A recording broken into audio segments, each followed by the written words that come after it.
Selamat datang di channel Alur Donghua.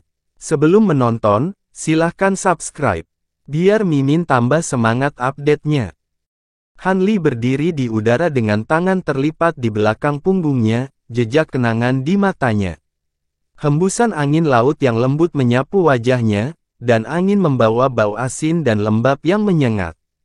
Ini adalah laut tanpa batas dekat wilayah surga selatan. Bertahun-tahun yang lalu, dia dan Valet Spirit terbang keluar dari perut Rahu dan tiba di sini. Ki spiritual di sini sangat sedikit, tapi semangat Han Li sangat nyaman.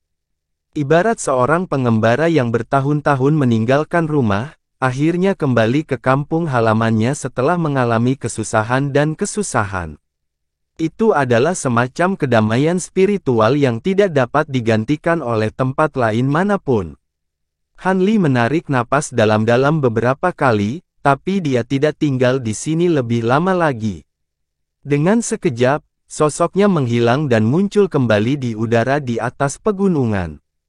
Ini bukanlah pegunungan yang tinggi, tapi ada lebih dari selusin gunung dengan ukuran berbeda yang saling terhubung. Itu cukup menarik perhatian. Ada banyak pos pemeriksaan tersembunyi yang dibangun di sekitar pegunungan, dan dari waktu ke waktu, sosok-sosok yang mengenakan pakaian seni bela diri terlihat masuk dan keluar. Namun, tempat ini ditempati oleh sekte seni bela diri biasa. Gunung ini adalah Gunung Pelangi Surgawi, dan sekte yang menempati tempat ini adalah Sekte Tujuh Misteri. Banyak orang yang dia kenal ada di sini, Dr. Mo, Zhang Tai, dirinya yang lebih muda. Di sebuah lembah kecil dekat kediaman murid Tujuh Misteri Sekte, seorang pemuda berpakaian hitam dengan ekspresi dingin sedang melambaikan pedang panjang di tangannya, berlatih teknik pedang. Pemuda ini adalah Li Feiyu. Karena Sky Bottle telah hilang, Han Li memutuskan untuk memanfaatkan kesempatan terakhir ini untuk kembali ke masa lalu dan bertemu teman masa kecilnya untuk terakhir kalinya. Li Feiyu melambaikan pedang panjang di tangannya, dan angin dari pedang itu bersiul. Cahaya dingin menyala, dan suara samar angin dan guntur terdengar. Pakaiannya sudah basah oleh keringat, dan lengan yang memegang pedang menjadi merah dan bengkak. Namun, ia tidak berhenti untuk istirahat dan terus berlatih. Ketika Han Li melihat ini, dia menganggukkan kepalanya dalam hati. Di masa lalu, seni pedang Li Feiyu sangat luar biasa. Mengonsumsi pil ekstraksi esensi adalah salah satu alasannya, namun yang lebih penting, hal itu tidak terlepas dari latihan kerasnya sehari-hari. Pada saat yang sama, botol kecil di tangannya menjadi semakin redup, dan tidak banyak energi yang tersisa di dalamnya. Tatapan Han Li beralih, dan dia mengangkat tangannya untuk membentuk segel. Cahaya hitam keluar dari ujung jarinya dan menghilang ke celah di antara alis Li Feiyu. Li Feiyu, yang dengan susah payah berlatih, tidak menyadari sesuatu yang aneh dan terus berkeringat. Han Li tersenyum dan hendak kembali ke dunia nyata ketika dia tiba-tiba mengangkat alisnya dan melihat ke bawah. Seorang pemuda berkulit gelap yang tampak biasa berjalan keluar dari lembah tangan dewa. Dia memasang ekspresi kosong di wajahnya, seolah sedang kesurupan. Bukankah ini dirinya waktu muda?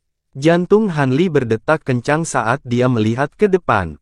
Sky Bottle tergeletak dengan tenang di tanah tidak jauh di depan pemuda itu, menunggu untuk ditemukan. Namun, berdasarkan jejak pemuda itu, dia seharusnya tidak dapat menemukan Sky Bottle kali ini. Sepertinya dia akan berjalan melewatinya. Han Li memikirkan sesuatu dan mengangkat kakinya untuk memberikan tendangan tipuan. Sky Bottle yang terkubur di dalam tanah bergerak sedikit, dan tanpa suara bergeser beberapa inci ke kiri. Aduh! Pemuda itu menghirup udara dingin, memeluk kakinya, dan duduk di tanah. Melihat ini, bibir Han Li membentuk senyuman. Saat ini, botol di tangannya akhirnya berubah transparan. Energi di dalamnya habis, dan hancur berkeping-keping. Terowongan ruang waktu muncul di belakang Han Li, dan gelombang kekuatan waktu menyapu dirinya, menelan tubuhnya. Di wilayah langit luar, Nangong Wan dan Jin Tong berdiri di sana dengan sedikit kecemasan di mata mereka. Pada saat ini, kekosongan tidak jauh di depan mereka berdua beriak seperti air, dan terowongan ruang waktu muncul. Sesosok terbang keluar dari terowongan. Itu adalah Han Li. Ketika Nangong Wan dan Jin Tong melihatnya, wajah mereka berseri-seri, dan mereka segera menyambutnya. Waktu berlalu, dan dalam sekejap mata, puluhan ribu tahun telah berlalu. Di Black Soil Immortal Domain, ratusan Ascension Array beroperasi di Ascension Platform, memancarkan lingkaran cahaya. Setiap array kenaikan dijaga oleh seorang kultivator. Domain abadi tanah hitam terhubung ke alam rendah yang tak terhitung jumlahnya, dan formasinya menyala dari waktu ke waktu, memindahkan orang keluar. Para kultivator dibawa ke serangkaian bangunan di kejauhan. Di Ascension Platform, salah satu array tiba-tiba bersinar terang dan melesat ke langit. Seorang pemuda berkulit hitam dengan wajah dingin muncul dari barisan. Separuh dari tubuh orang ini hangus hitam, dan terlihat jelas bahwa dia telah melewati kesengsaraan kenaikan dengan susah payah. Dia sedang koma saat ini. Tangan pemuda yang masih mengeluarkan darah, memegang pedang hitam panjang dengan erat, dan keduanya tampak tumbuh bersama. Pedang hitam itu ditutupi retakan, dan dua karakter hieroglif kuno, bulu, terukir di atasnya. Pedang hitam adalah senjata peri, dan sepertinya itu adalah senjata peri purba. Meskipun tubuh pedang itu tertutup retakan, ia tetap memancarkan niat pedang yang luar biasa. Berdiri di samping formasi mantra ini adalah seorang pria parubaya berambut abu-abu. Dia memiliki alis yang tajam dan mata yang cerah, dan dia memiliki sikap yang cukup cantik. Sayangnya, pelipisnya sudah mulai memutih dan sudut matanya dipenuhi kerutan. Meskipun dia tampak setengah baya, dia memberikan perasaan tua yang tidak normal. Ketika dia melihat pemuda berbaju hitam, dia terkejut dan melambaikan tangannya. Cahaya putih keluar dari tangan pria berambut putih itu dan menyelimuti pemuda itu dengan warna hitam. Luka di tubuh pemuda itu sembuh dengan cepat, dan dia segera sadar kembali. Begitu dia sadar kembali, pemuda berbaju hitam segera melihat pedang hitam di tangannya, dan matanya menunjukkan sedikit penyesalan. "Saya Gao Sheng, dan saya menyambut Anda di alam surgawi tanah hitam," kata pria parubaya berambut putih sambil tersenyum. "Saya Li Feiyu, dan saya telah naik dari dunia angin utara." Pemuda berbaju hitam melihat sekeliling dengan terkejut. "Li Feiyu," Gao Sheng tertegun. "Apakah ada yang salah dengan namaku?" Mata Li Feiyu berkedip saat melihat ekspresi Gao Sheng. "Tidak ada yang salah dengan itu. Hanya saja namamu sangat mirip dengan nama orang perkasa di dunia keabadian sejati. Hanya ada perbedaan satu kata. Nama senior itu adalah Han Li, dan namamu adalah Li Feiyu," Gao Sheng berkata sambil tersenyum. "Oh, itu kebetulan," kata Li Feiyu sambil mengernyitkan alisnya. Alam surgawi tanah hitam adalah salah satu alam surgawi yang paling makmur di dunia keabadian sejati. Sekte nomor 1 di dunia keabadian sejati, Sekte Kebenaran, terletak di sini.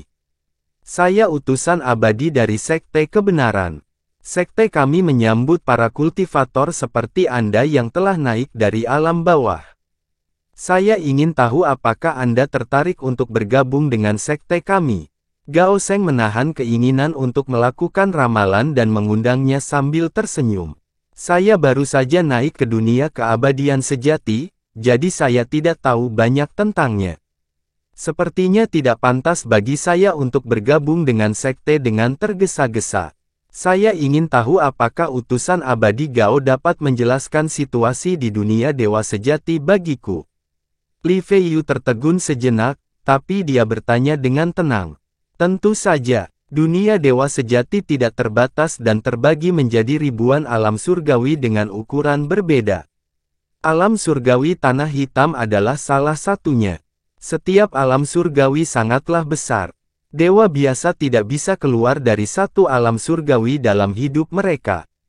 Mengenai ranah kultivasi dewa, ada pepatah yang mengatakan, dewa sejati, dewa emas, dewa Tai, Zenith Heaven, dan leluhur Dao, 3000 jalan hebat, hukum nomologis tertinggi. Setiap wilayah membutuhkan jutaan tahun untuk mencapainya. Master Surgawi Han dari Sekte Kebenaranku adalah sosok perkasa di alam Zenith Heaven.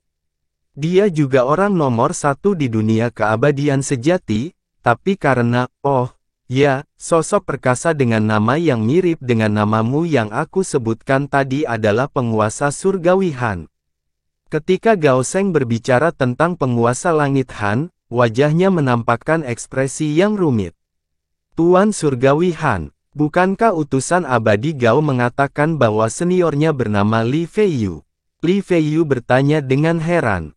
Ketika penguasa langit Han naik ke dunia keabadian sejati, dia menggunakan nama samaran Li Feiyu untuk waktu yang lama, sehingga Li Feiyu dapat dianggap sebagai nama keduanya, kata Gao Sheng. Bolehkah saya mengetahui nama lengkap guru surgawi Han ini? Ketika Li Feiyu mendengar ini, dia penasaran dengan guru surgawi Han ini dan bertanya. Nama penguasa surgawi Han adalah Han Li. Gao Sheng menangkupkan tangannya ke arah kehampaan dan membungkuk. Han Li, gumam Li Feiyu dengan ekspresi aneh di wajahnya. Entah kenapa, nama ini memberinya perasaan yang sangat familiar. Reputasi penguasa surgawi Han di dunia keabadian sejati sangatlah tinggi. Anda tidak dapat memanggilnya dengan namanya. Jika ada yang mendengarnya, saya khawatir akan menimbulkan badai, Gao Sheng segera berkata dengan suara rendah.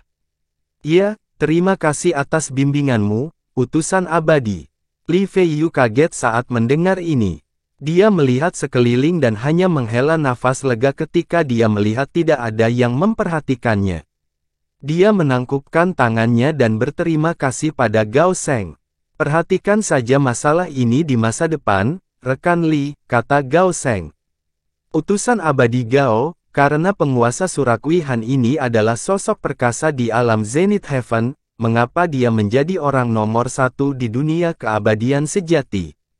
Bukankah utusan abadi baru saja mengatakan bahwa leluhur Dao adalah alam tertinggi? Li Feiyu segera bertanya. Dia tidak tahu mengapa dia memiliki keinginan mendesak untuk memahami guru surgawi Han ini. Penguasa Surgawi Han adalah sosok paling legendaris dalam sejarah dunia keabadian sejati. Ketika manusia berkultivasi menjadi abadi, angin dan awan bangkit kembali, perjalanan waktu dan ruang angkasa, dan reinkarnasi terbalik, adalah gambaran tentang dirinya. Butuh 3 hari 3 malam untuk menyelesaikan pembicaraan tentang perbuatannya. Belum terlambat untuk membicarakannya di masa depan. Ayo pergi ke Ascension Palace di sana dan daftarkan identitasmu. Gao Sheng terkekeh. Semuanya seperti yang kamu katakan, utusan abadi Gao. Li Feiyu mengangguk dan berkata. Maka, Gao Sheng memimpin Li Feiyu dan terbang menuju istana di kejauhan. Di sebuah lembah di alam surgawi tanah hitam, sebuah sungai kecil mengalir. Di bawah terik sinar matahari, pepohonan rimbun dan bunga harum. Suasananya sangat sepi. Jauh di dalam lembah terdapat beberapa pendopo yang terbuat dari bambu. Beberapa sosok duduk di paviliun di luar paviliun. Salah satu dari mereka mengenakan jubah hijau biasa dan tampak seperti manusia tanpa mana. Itu adalah Han Li. Seorang wanita berjubah putih duduk di sebelahnya. Itu adalah Nangong Wan. Fluktuasi besar hukum reinkarnasi terpancar dari tubuhnya. Dia telah mencapai puncak alam Dewa Tai dan hanya selangkah lagi dari alam Zenith Heaven. Sepasang anak kecil yang lucu sedang berlari mengelilingi mereka berdua, mengejar beberapa kucing dan anjing kayu yang lembut.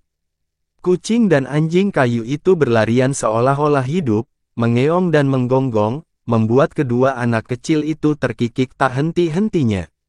Ada 2 orang lainnya di paviliun.